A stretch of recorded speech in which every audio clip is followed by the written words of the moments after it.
Oh, and then every spring, the mines would cave the ground. Big openings in the road and everything, Big the water pipes and everything. The house would go like this. Both ends of the house would sink. Now, the natural foundation for that house were fieldstones. The walls coming up. They're about this high off the ground. After so many years, the house going like that, and the Pennsylvania Coal Company would come, their workers, because they own the land.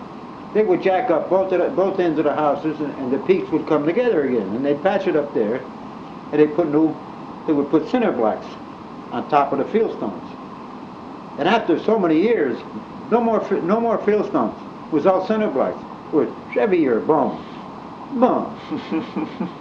But then one time, before I went in the Army, this woman come out of the store with a little kid. The kid had an orange or something and dropped it on the sidewalk.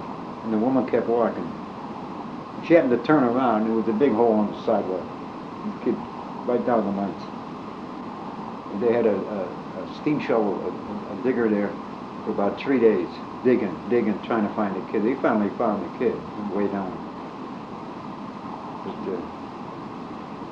And then the mines would catch on fire, and the smoke and everything would be coming up through the ground.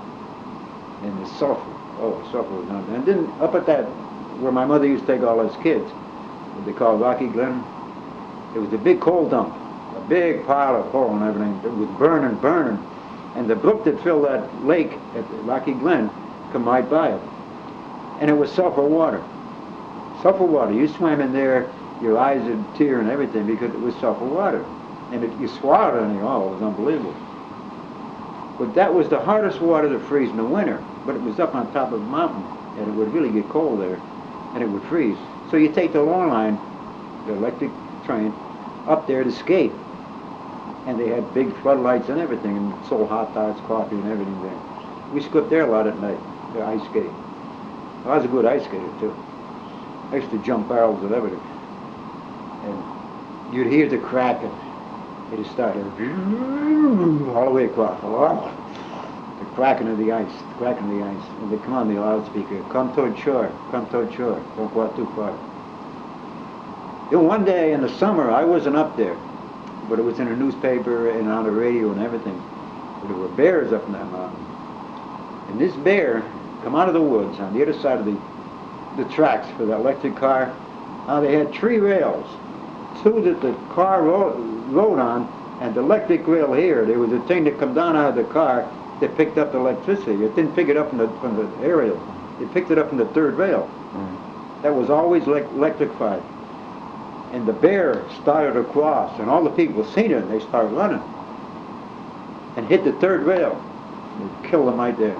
So they stopped all the traffic on the tracks. Come in with a crane, get it up there and pick it up, and then take it over into a truck and take it out of there so the trains could go by. It was a big bear coming across, because they seen all the people in the park. It was something when I was a kid. You used to swim? Is that the reservoir you'd swim in? Huh? Is that the same reservoir you used to swim in? Oh yeah, we swam in the sulfur water. Where the dogs were and everything? Huh? Weren't there dead dogs there or something? Oh, where they used to dig for coal. They used to dig on top. We call them steam shovels. They dig on top. They wouldn't cover the hole up. They leave it empty, and it'd be a deep hole. So when it rained and everything, and they'd hit springs underneath, so it'd fill up with water. People would throw dead dogs and cats and everything, and so they'd be over at that shore, out by the brook. So you're swimming on this side, and it was yellow dirt, yellow mud. You were yellow when you come out of there. You're yellow. It's unbelievable.